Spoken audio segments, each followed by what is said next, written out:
Alamin na natin ang magiging lagay ng panahon mula sa ating resident meteorologist sa Ginoong Nathaniel Cruz. Mang Tani, good morning!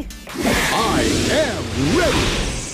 GMA Weather, serbisyong totoo ng GMA News.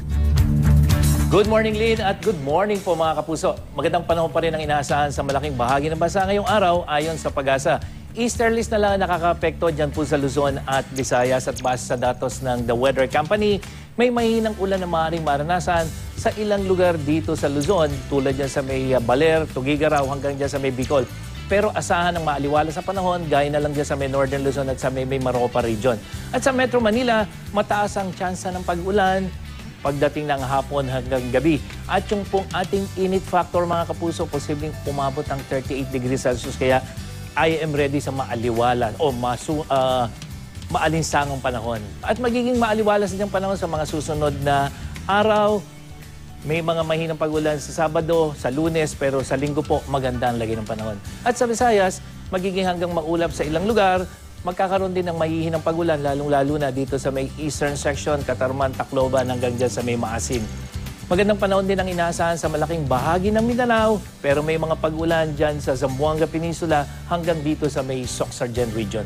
At sa Vatican City naman kung saan gaganapin ang canonization ni Blessed John Paul II at Blessed John the 23rd sa linggo, may mga pag-ulan mga kapuso. Pagdating ng Sabado, posible pa ang thunderstorm pagdating ng hapon.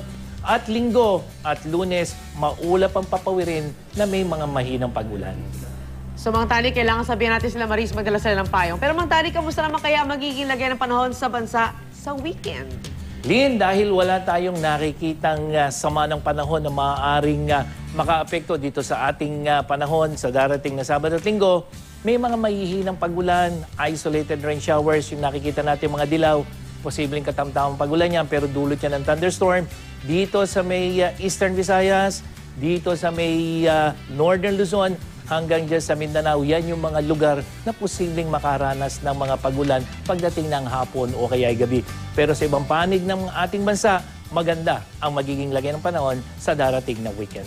At yan ang latest mula sa GMA Weather. Para sa iba pang weather update, bisitahin niyo po ang www.imready.ph at ang social media account ng IMReadyPH. Ako po si Nathaniel Cruz. Magplano para sigurado. I am ready. Serbisyong totoo ng GMA News. Maraming salamat, Mang Tani!